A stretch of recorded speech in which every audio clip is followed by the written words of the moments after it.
Okay, and then you guys try not to block each other. Said you're like meaning, innit? Like, is it because we're short? I don't know why. But it's comfortable. Yeah. The chairs, isn't it? Yeah, it's like that. Yeah, suddenly I'm shy. Oh yeah, no. I've done podcasts and the poets are shy, but then it takes about half an hour to get into. Yeah. You guys see me? All right. Are you gonna be standing here? Yeah. Cool. Yeah. You know, I might kneel. I'm good. Is there something that you can like? No, it's cool. Yeah, you can't just squat like that the whole 3 hours. This is how me and Jade are. How close you are. No, it's cool, man. It's all right. Yeah. No, it's cool. Wicked. All right. So, now this is gonna be part of it. This is gonna be the beginning. So, welcome everyone. Welcome to the Metaforecast episode 6, Filipino Poets Edition. Yeah. You guys excited? Best one. ¿Cómo está? So, also, you guys don't know, it's just a little surprise. So, you guys are going to introduce, I'll introduce you guys. And then what I've got my brother to do is create your poetry names in Bayan. So it's going to come up on screen. You're doing bits. Attention to detail. Yeah, so me in comment, and it's going to say Filipino poets in Bayan anyway, as well. So, you know. That is. I'm all about the gassing today. So obviously, if you guys don't know, you're about to know. Filipino poets. These guys have been doing it from early 2020 and even before that, and they're still active in the scene. And I would say you guys are still doing like things in different lanes, which I think is incredible. And I think not only the poetry community, but the Filipino and creative community should know about. So I'm going to introduce to you, I guess, like going this way. We have Jade Granell from South London. Whoop, whoop. Whoop, whoop. Okay. And we have Micah San Jose from South London, but originally from the Midlands, aka Birmingham. We got Brum. And then we have Teddy, the mayor of Somerstown, Teddy the Protector. You have to add the Protector. And then we have Mr. J. Cage of East London, hailing from Dagenham. Yes. I mean, okay, cool. So how are you guys? You guys good? Yeah, we're good. Jeez. All right, wicked. All right, so basically, like I wanted people to just get a flavor of what you guys are about. So, I guess we start from around the table because that'd be easier and less confusing. So, Jade, tell us about yourself and growing up in South London, being Filipino. Yeah. Okay, so hi guys, I'm Jade. It's lovely, obviously, to be around like everyone here. I didn't start doing poetry until 2021.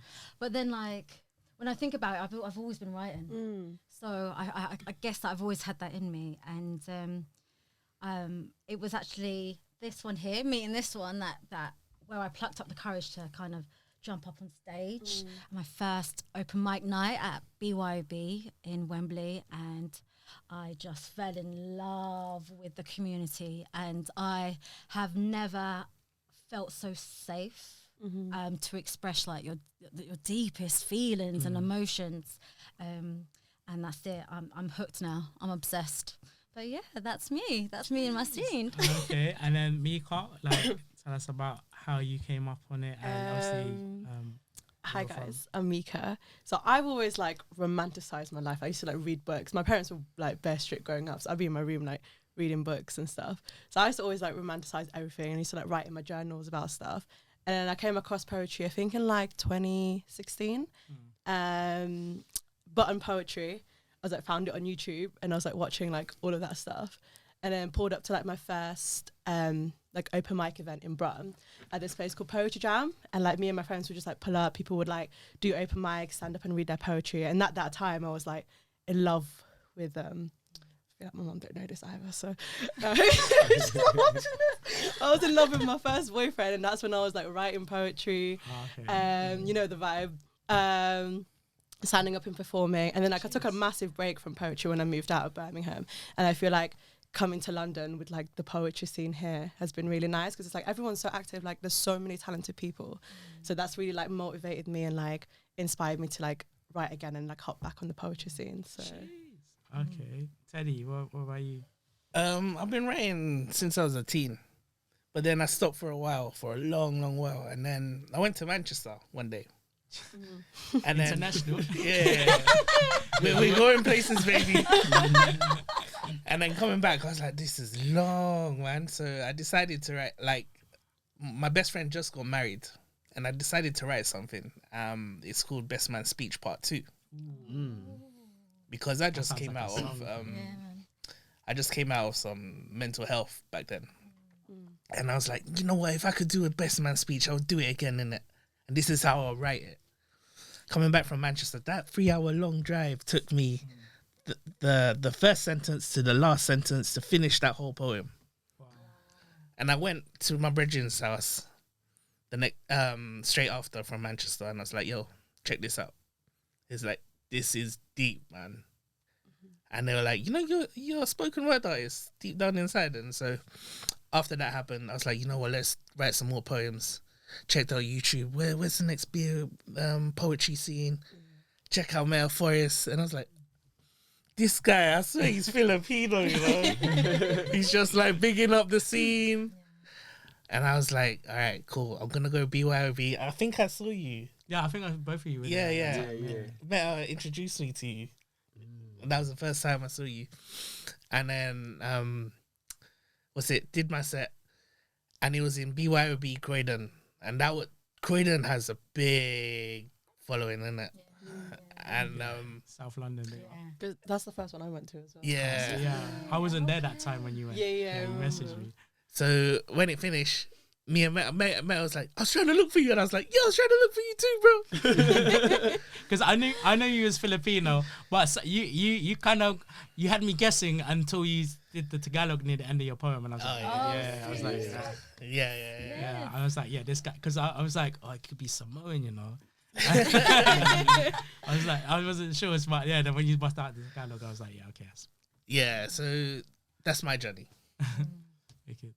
Yeah, wavy. So, yeah, I'm JK. Hi. So, I started writing since I was very young, since I was in primary school. It was one of those ways. It was one of those things that I did to, you know, mentally keep myself in check without realizing it. And I used to go to stay in my bedroom and write. And I just thought it was cool. I thought it was cool to like read, you know, to go to my mom and say, hey, mom, come check out what I wrote. And then she'd encourage me to like tell my teachers about it. And then I guess that's one of the things that gave me the confidence to keep writing. And then when I was in secondary school, I got into obviously rap music. I started rapping music and, you know, performing my raps in the playground and that, you know, playground raps. And then, but I always wrote poetry. I always thought it was cool. I always thought it was cool to be very artistic and with words, right? So yeah, but when I was at 17, that's when I was going through like my little relationship phases. And yeah, from then that's when my poetry started to be more intense. And I thought, yo, like this is where I'm able to really write some dark stuff, but make it sound good at the same time. It's that freedom, isn't it? Yeah. That's the beauty of poetry. It's that Yeah, role, it's like, got that like I don't feel judged in it, and I guess from then that's where my self-esteem came. Where you see it in life, as especially in life, and especially in this like not so easy life. Like a lot of our confidence and self-esteem comes from maybe our finances or where we are in life. But I guess that from being a creative is what gave me that confidence and self-esteem really. So up until today, I'm still writing, still releasing music, still telling my stories and looking for like new ways to expand my artistry, which I've started doing it through painting as well, because I believe that everything is poetry